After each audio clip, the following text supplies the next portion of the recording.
hablar acerca de lo que es la asfixia perinatal. Ya, bueno, ese es el contenido que vamos a tratar, ¿no? Vamos a hablar un poco de las generalidades, de cómo se origina esto, de las complicaciones que produce, la fisiopatología, la clínica, el diagnóstico y el manejo. Ya. Es importante conocer algunos términos antes de empezar a hablar de lo que es esta patología. Vamos a hablar de hipoxia, que van a ser los niveles anormalmente bajos de O2 en la sangre en el tejido corporal. O sea, va a ser un aporte reducido del oxígeno a nivel de los tejidos. Y eso se puede dar por un gasto cardíaco disminuido, por una hipoxemia, por una anemia o por una intoxicación por monóxido de carbono. Luego tenemos lo que es la hipoxemia, que van a ser los niveles anormalmente bajos de oxígeno en la sangre.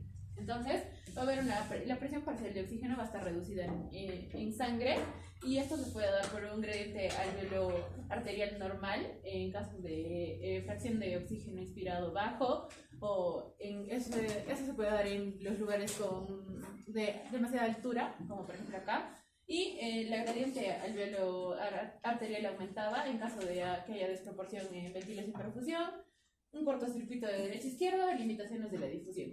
Y finalmente la que es isquemia, que viene a ser la reducción o el cese completo del flujo sanguíneo a un órgano que compromete tanto el suministro de oxígeno como el suministro de sustrato a un órgano, ¿no?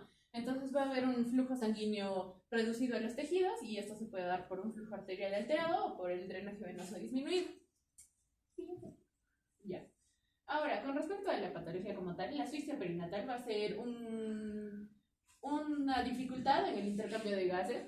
Este va a ser un intercambio de gases deficiente o un flujo sanguíneo inadecuado que puede ocurrir en el periparto, tanto antes como después, o en el intraparto, ¿no? Durante el momento del parto. Y esto va a provocar una acidosis fetal, una hipoxemia y una hipercapnia persistentes.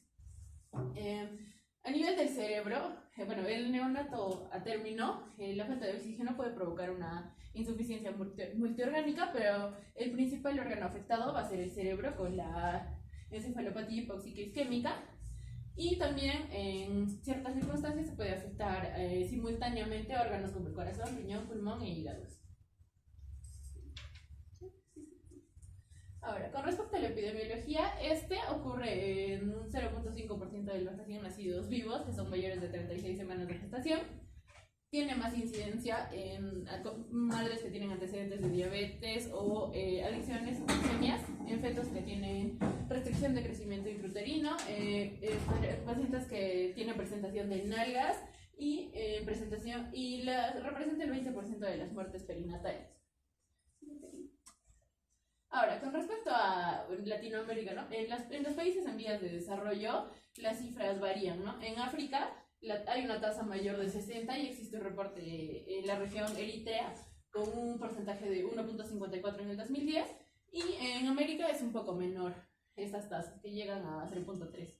En la mayoría de los países no existen unas estadísticas certeras, pero la magnitud de este problema destaca más lo que es el daño a nivel cerebral, ¿no? Entonces la OMS señala que más de 1 millón de recién nacidos que sobreviven a este tipo de eventos, esta asfixia perinatal, van a desarrollar parálisis cerebral, problemas de aprendizaje o problemas del desarrollo. Y la mayoría de los eventos de hipoxia se van a presentar en la etapa fetal. 5% aproximadamente ocurren antes del inicio del trabajo de parto, 85% durante el trabajo de parto y 10% restante durante el periodo neonatal. En el Perú, mencioné que en los países desarrollados la incidencia de asfixia perinatal es un poco más elevada. En los países desarrollados es menos elevada, es de 1 en 1000 nacidos vivos, y en países que tienen escasos recursos va a aumentar a 5 a 10 en 1000 nacidos vivos. Y bueno, la asfixia perinatal es la tercera causa de muerte neonatal en el Perú, que ha alcanzado hasta un 3.8 por 1000 nacidos vivos en el MINSA, según el MINSA en 2018. Ya, bueno, con respecto a la etiopatogenia, vamos a ver que el recién nacido a término, la asfixia puede ocurrir en el periodo del preparto o en el intraparto, que es lo más frecuente. Y como resultado va a dar una alteración del intercambio de gases a través de la placenta, va a haber un aporte inadecuado de oxígeno y se va a eliminar inadecuadamente el CO2 y el hidrógeno en el feto. Ya. Y factores que están asociados a esta asfixia van a ser los factores maternos. Tenemos la hipertensión, ya sea aguda o crónica, hipotensión, infecciones en las que está incluida la corioamnionitis, hipoxias por trastornos pulmonares o cardíacos, la diabetes, enfermedades vasculares maternas y la exposición intrauterina a drogas como la cocaína. En los factores placentarios vamos a ver que hay una placentación anormal o desprendimiento de esta placenta, infartos, fibrosis o hidropesias. Y en los factores fetales, anemias por hemorragias fetomaternas, infecciones, miocardiopatías, hidropesias o insuficiencia cardíaca o circulatoria. Ahora, vamos a desarrollar un poco más los mecanismos por los que se produce esta asfixia. Vamos a ver, el primer mecanismo se va a dar por la alteración de la circulación del cordón. Y en eso vamos a ver una causa que es el circular de cordón, ya que este va a darse cuando cuando el cordón rodea partes del cuerpo del feto, en específico el cuello del feto, y esto va a generar una compresión mecánica. Y es más, se aumenta este riesgo durante las contracciones y el alumbramiento, porque los movimientos reactivos van a hacer que se apriete más el cordón y va a obstruir el flujo sanguíneo, va a limitar el oxígeno y va a provocar una hipoxia o incluso la muerte súbita. Luego, otra causa es el prolapso, la prosidencia o el procúbito. Bueno, en esto vamos a ver que hay una compresión mecánica del cordón también, pero esto es por parte de los tejidos circundantes y va a reducir drásticamente la sangre y el oxígeno. Vamos a ver la diferencia, ¿no? El prolapso se va a referir a que va a haber una caída del cordón umbilical por delante de la presentación fetal y con las membranas rotas.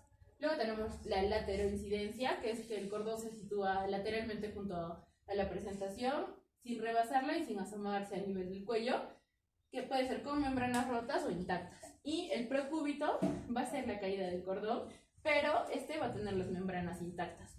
Y como mencioné, va a haber esta compresión mecánica, y esta compresión mecánica va a hacer que haya una reducción del flujo de sangre y por tanto del suministro de oxígeno en el feto.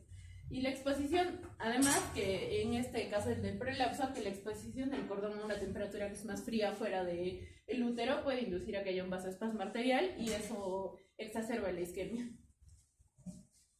Dentro de las alteraciones de cordón también podemos ver los nudos verdaderos de cordón, que van a ser, se va a enredar el cordón de forma temprana durante el embarazo, que se suele dar entre las 9 y las 12 semanas.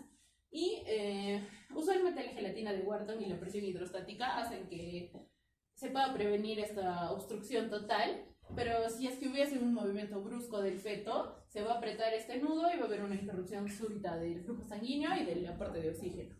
Acá podemos ver en una imagen el nudo que se hace en el cordón. Ya. Luego tenemos también las malformaciones de cordón y anomalías vasculares, ¿no? Dentro de las malformaciones de cordón podemos ver que hay una presentación que se llama arteria única umbilical y genera mayor riesgo de restricción de crecimiento intrauterino y posiblemente algunas alteraciones también con respecto a la perfusión. Luego tenemos las inserciones velamentosas marginales, que estas van a predisponer a la compresión vascular o a la trombosis, reduciendo el flujo fetal y aumentando el riesgo de asfixia. Y cualquier otra patología que altere la circulación del cordón, como por ejemplo la presencia de un coágulo, gelatina de Wharton alterada o una longitud extrema del cordón, podría provocar también una disminución en el flujo de oxígeno. Ahora, el segundo mecanismo es por la interrupción de la circulación en la placenta. Acá tenemos la primera cosa, que sería el desprendimiento prematuro de placenta, ya que la placenta se va a separar parcial o totalmente de la deciduouterina antes de que el bebé nazca, y esto se va a dar por la ruptura de los vasos maternos en la deciduobasal. Esto va a provocar que haya un hematoma retroplacentario. Esto va a comprimir la placenta y va a alterar la circulación materno-fetal. Y simultáneamente a este proceso va a haber un aumento de la presión intramiometrial, van a colapsar las venas uterinas y la sangre se va a acumular en los espacios intervellosos hasta generar la ruptura como tal de la placenta. Y esta acumulación va a producir el desprendimiento de la placenta, que va a impedir el intercambio de oxígeno y nutrientes al feto y va a inducir a lo que es la hipoxia y una acidosis fetal. Además de esto, la separación va a hacer que haya contracciones uterinas frecuentes y estas contracciones van a agravar la interrupción del flujo sanguíneo y por lo tanto del oxígeno. Y la segunda causa de interrupción de la circulación sería lo que es la placenta previa sangrante, que esto suele darse en el tercer trimestre, pero también podría darse en el primero.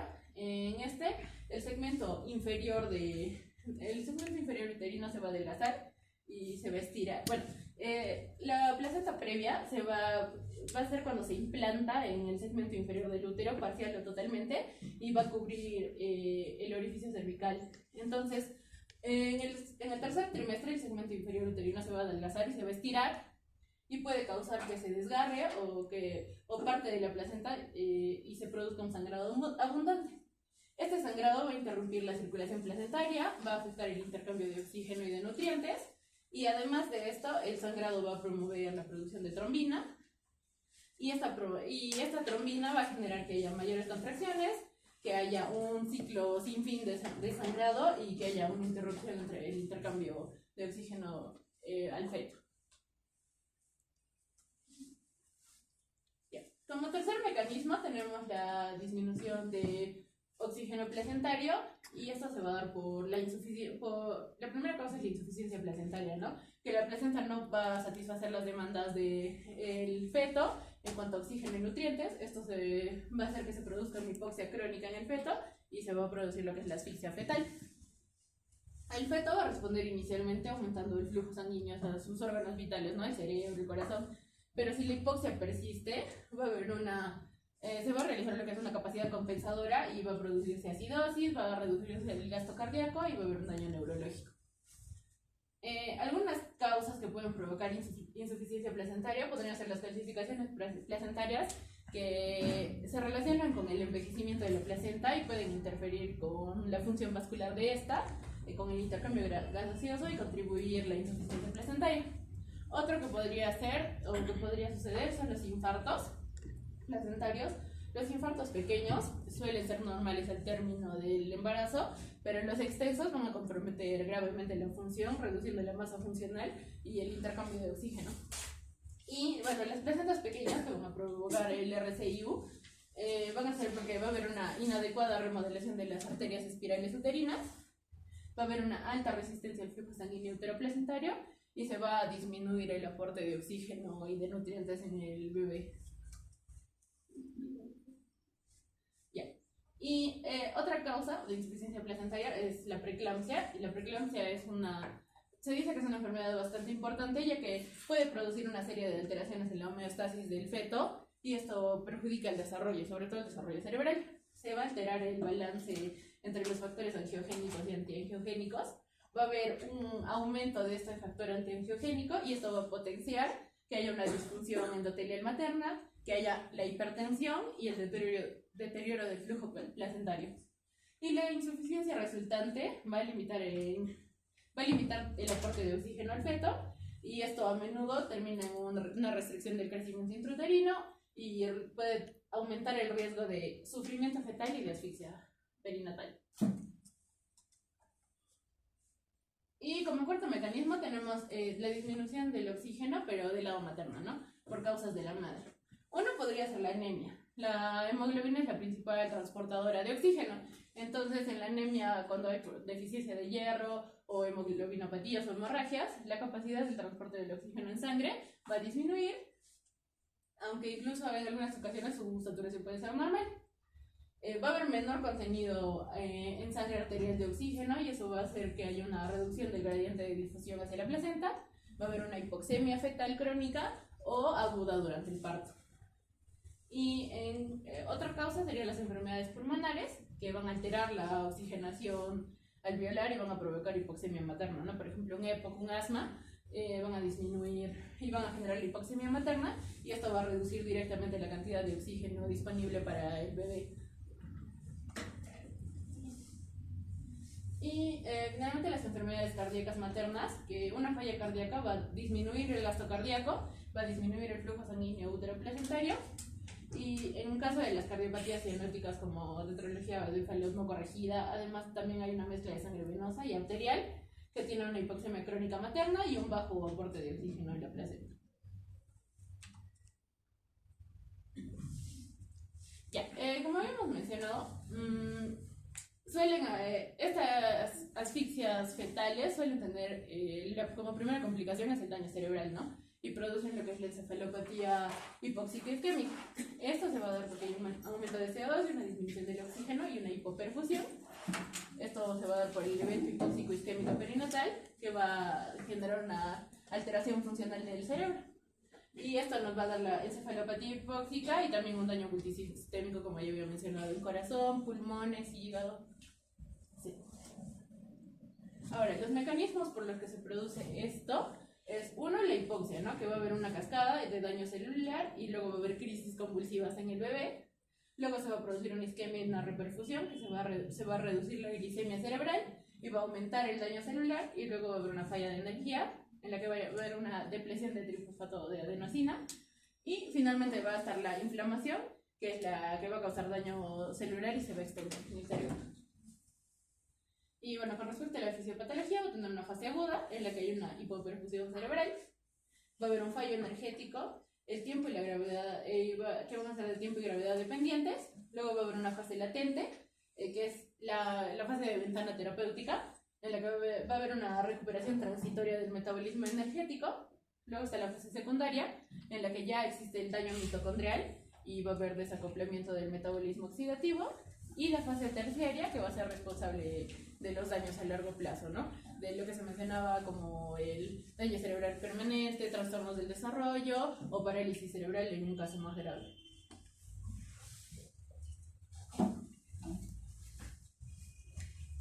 Continuando con la fisiopatología,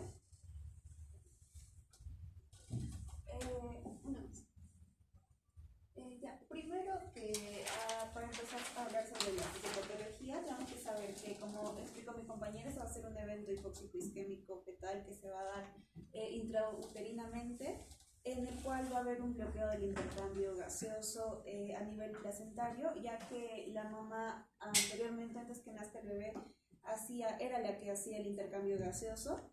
Y esto se puede dar por diversos factores, como los que mencionó mi compañera, por ejemplo, desprendimiento prematuro de placenta, placenta previa, etc. Pero tenemos que saber que principalmente se va a dar durante el parto, que se va a llamar el periodo de intraparto. Como podemos ver en este cuadrito, más o menos para explicarles, acá tenemos la primera es la frecuencia respiratoria. Tenemos que el bebé va a tener una respiración rápida, podemos ver cuando se presenta esto. Van a tener, antes que esto, movimientos respiratorios en la placenta, que aunque no respire ya los tiene presentes, y al nacer va a tener una respiración rápida para tratar de compensar que se está yendo el aire, por así decirlo. Y después va a pasar por un periodo de apnea primaria, donde no va a ser un punto en el cual el bebé no va a recibir oxígeno, no va a poder respirar. Tenemos que diferenciar bien lo que es una asfixia perinatal y una apnea neonatal, ya que pueden llegar a confundirse con estos dos términos. Primero, la asfixia perinatal, como un pequeño resumen, va a ser la alteración exclusiva por falta de oxígeno durante el parto o inmediatamente después del nacimiento, y la apnea neonatal va a ser una pausa respiratoria de más de 20 segundos, o puede ser menor, que se va a acompañar con bradicardia o cianosis en un recién nacido. El momento de aparición en la asfixia va a ser antes, durante o inmediatamente después del parto, y en la apnea neonatal va a ser después del nacimiento del bebé. La causa principal, como mencionó mi compañera, aparte del sufrimiento fetal y todas las que mencionó, y en la apnea neonatal va a ser por una inmadurez del centro respiratorio. Esto principalmente se va a dar en prematuros, en bebés que tengan sepsis o alteraciones metabólicas. La evaluación, que lo vamos a mencionar después, se va a hacer por medio de la escala de Apgar, gases arteriales y estudios de daño multiorgánico, y en el apnea neonatal por un monitoreo cardiorrespiratorio. Ya volviendo al cuadrito, podemos ver el primer dibujito que está con verde, es la frecuencia respiratoria del bebé. Va a tratar de tener unos movimientos regulares cuando deje de respirar en el apnea primaria, y a lo cual vamos a denominar boqueo, que son los jadeos irregulares que están en la imagen. Eso es cuando intenta recibir todo el oxígeno que puede, pero después igualmente va a tener un periodo de apnea secundaria. Seguidamente tenemos la frecuencia cardíaca, donde el bebé va a tener un periodo, por así decirlo, de 100 a 160. Va a estar entre 140 más o menos. Y el bebé justo en la parte donde intenta subir para intentar mantenerse después de la apnea primaria, o sea, sube por la seguida la respiración, sube la frecuencia cardíaca, va a haber una pequeña taquicardia. Después de la apnea primaria es donde va a tratar de mantenerse, por así decirlo, compensatoriamente, y luego va a ir bajando conforme vaya yendo a apnea secundaria. Y luego tenemos la presión arterial, que más o menos se calcula en 40, porque va a depender bastante de la edad gestacional del bebé, ya que se va a cuadrar con eso. Por ejemplo, un bebé si tiene 40 semanas, va a tener más o menos 40 de presión arterial. Como podemos ver acá igualmente en la respiración rápida antes de la primaria sube. Esto se va a producir por un efecto compensatorio, ya que va a haber un periodo de vasoconstricción periférica para que todos los vasitos que tenga el bebé se contraen para mandar toda la sangre, por así decirlo, posible a los órganos principales que van a ser el cerebro, el corazón y las glándulas suprarrenales, para que estos no tengan el bebé sufrimiento fetal. Y luego va a ir bajando, intentando mantenerse, pero va a bajar, y ahí va a ser cuando se va a producir una hipotensión y una baja oxigenación a nivel cerebral. Cuando baja esto por debajo de 100 y por debajo de 20, es cuando se va a producir un daño ya que no es, por así decirlo, reparable para el bebé, donde por ahí van a poder presentar retraso mental, y esto va a variar, depende del grado de asfixia que tenga. Ya hablando un poquito más sobre la clínica, tenemos estos tres tipos de aparición: temprana, que se puede presentar en ambas, y tardía, según la gravedad. Tenemos la aparición temprana. El bebé va a presentar primero dificultad para iniciar y mantener la respiración, luego depresión del tono muscular y reflejos y alteraciones de la perfusión. Unas que no son tan específicas, de temprana o tardía, que puede ser una alteración del estado de alerta, crisis convulsivas, intolerancia a la vía oral, hipotensión y alteraciones del ritmo cardíaco. Y finalmente la aparición tardía, donde ya se va a presentar un sangrado del tubo digestivo, sangrado pulmonar o si no, un retraso en lo que es la micción.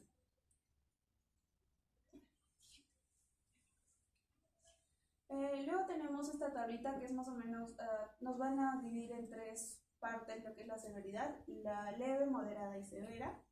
Y esto con manifestaciones clínicas que se van a presentar en los primeros 3 días, menores de 3 días y mayores de 3 días.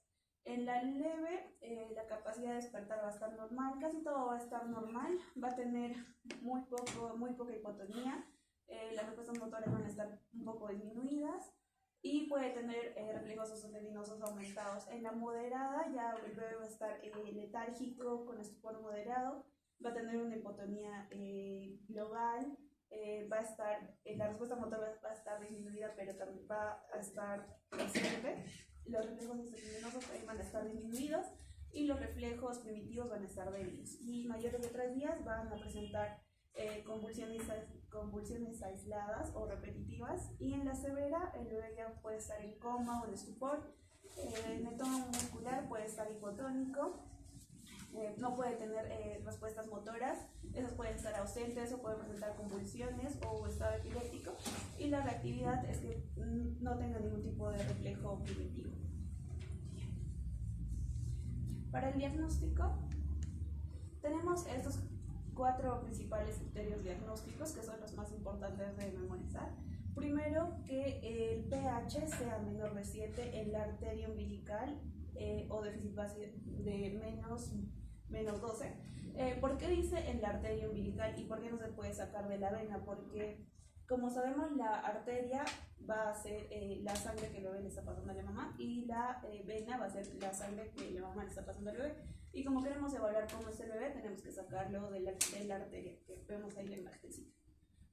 Entonces, cuando es un pH menor de 7, esta va a ser una acidosis metabólica que va a ser secundaria, una asfixia, y aproximadamente se va a presentar en los 30 minutos de vida. Luego que tenga un Apgar menor de 3 a los 5 minutos, ya tenemos la escala. Luego que tenga una encefalopatía neonatal o compromiso del sistema nervioso central, y que tenga falla multiorgánica o compromiso de 2 a más órganos, por ejemplo, una insuficiencia cardíaca, renal, pulmonar o hepática. Para realizar el diagnóstico también se le tienen que pedir análisis de gases en sangre, justamente para identificar la acidosis metabólica, que se van a ver trastornos del equilibrio ácido-base, un hemograma completo para ver si es que tiene trombocitopenia, para ver si es que tiene un recuento elevado de glóbulos blancos, glucosa, también se tiene que evaluar creatinina sérica, nitrógeno úrico en sangre y electrolitos para determinar si es que pueda tener una lesión renal aguda, y estudios renales y hepáticos, bilirrubina, y ATL y aspartato también. Estos diagnósticos son para ver más o menos la severidad que podemos ver a nivel cerebral que va a tener el bebé. Se le puede realizar un electroencefalograma que va a permitirnos dar seguimiento a los daños encefálicos, pero se tiene que utilizar los primeros días, ya que va a tener mejor uso, por así decirlo. Y como pueden ver en la imagen, hay una presencia de un patrón de espiga, y esto es cuando hay un mal pronóstico, que significa que sí ha habido una asfixia prolongada en el bebé. Luego la resonancia magnética, que se tiene que hacer en las primeras 72 horas del evento de hipoxia. Se puede ver, como ven, el puntito blanco, el edema y un estado de mineralización que se puede ver blanco, el cual no se puede ver con otras técnicas como la tomografía. En la fase aguda se ve como hiperdenso, como si fuera hueso, por eso está el color blanco, y en la fase crónica se pueden ver imágenes hipointensas. Luego tenemos la tomografía. En la etapa aguda de la asfixia se va a ver igualmente una hipodensidad que va a estar en la parte córtico-subcortical bilateral. Esta va a estar difusa con la pérdida de diferenciación entre la corteza y la sustancia blanca. También se puede ver encefalomalacia multiquística, y también se va a ver, como pueden ver en la imagen con rojito, un aumento en la densidad de los ganglios basales y en el tálamo, que puede ser hipodenso y seguidamente, si es que se empeora, puede llegar a desencadenar calcificaciones. Y finalmente tenemos la ultrasonografía craneal, que va a tener muy poco valor pronóstico durante las primeras horas de vida, pero la mayoría de los bebés que tienen asfixia van a desarrollar cambios que se pueden observar con la ultrasonografía en la corteza o tálamo o ganglios basales entre las 24 y 48 horas. Luego tenemos el tratamiento. Tenemos 3 tipos de manejo. Primero, el manejo prenatal del embarazo de alto riesgo. Esto es cuando sabemos que la mamá tiene factores de riesgo previos, y esto lo vamos a ver observando la frecuencia cardíaca fetal. Si es que está anormal y el meconio va a estar espeso, si es que nosotros sacamos un pH de cuero cabelludo del bebé, si es que tenemos que vigilar el trabajo de parto, y si es que tiene este sufrimiento fetal o cualquier hallazgo anormal, hay que estar listos para cualquier manejo. El manejo, por así decirlo, precoz se tiene que hacer en la sala de partos, y el manejo postnatal de efectos neurológicos se tienen que hacer todos estos pasos. Primero, ventilar, mantener el CO2 normal, oxigenar, mantener el oxígeno normal, la temperatura. Hay una terapia de hipotermia que lo voy a mencionar después. Se tiene que usar esta pero evitar una hipertermia. La perfusión, que esté estable el corazón y la presión arterial adecuada para garantizar que hay una adecuada perfusión cerebral. El estado metabólico fisiológico, evitar que haya hipocalcemia y hipoglicemia, ya que estas pueden causar convulsiones.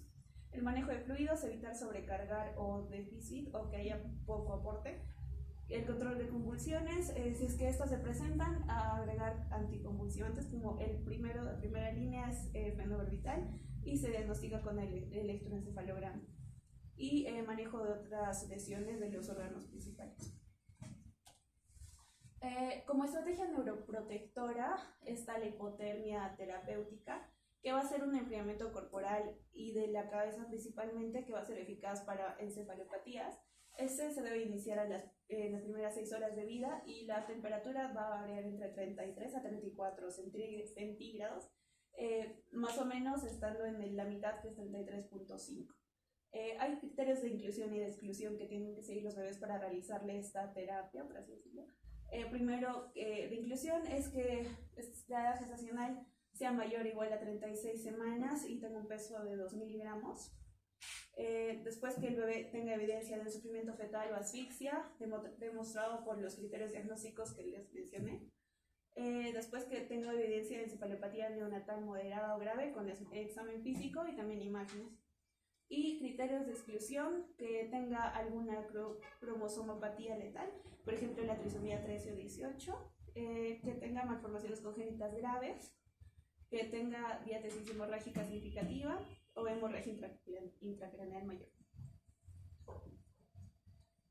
Continuando con la terapia, hay un monitoreo que se tiene que seguir de seguridad durante 72 horas después de realizarla y para hacer el recalentamiento al bebé. Primero, la temperatura tiene que estar en un monitoreo continuo, esto con una sonda rectal o esofágica, y se tiene que documentar cada 15 minutos hasta que vaya subiendo de temperatura. Luego el respiratorio, los gases arteriales y el lactato se le tiene que hacer y luego cada hora, pero luego se tiene que ir bajando, luego 4 horas, 8, 12, 24 hasta las 72 horas. En la parte cardiovascular se tienen que documentar los signos vitales, fluidos y electrolitos, tiene que estar en NPO hasta conseguir una normotermia.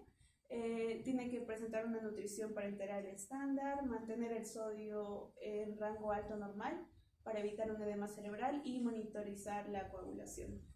En infecciones, realizar un hemocultivo y hemograma inicial, neurológico, hacer el encefalograma continuo y el recalentamiento después de las 72 horas de la hipotermia. Se tiene que ir subiendo 0.5 grados hasta llegar a 36.5 cada hora.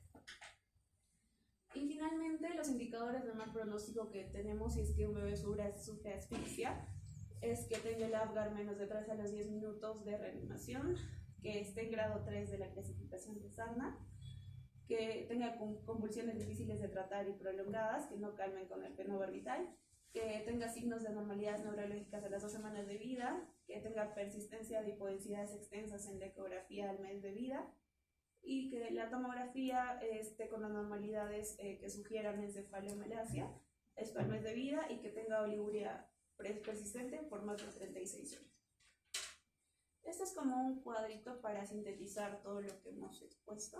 Si es que la paciente tiene antecedentes, los indicadores perinatales, que se observa, si es que tiene sintomatología o no. Ahí se diagnostica si es que puede llegar a tener encefalopatía o afectación multisistémica y damos el tratamiento y establecemos el pronóstico. Y ya, no sería todo.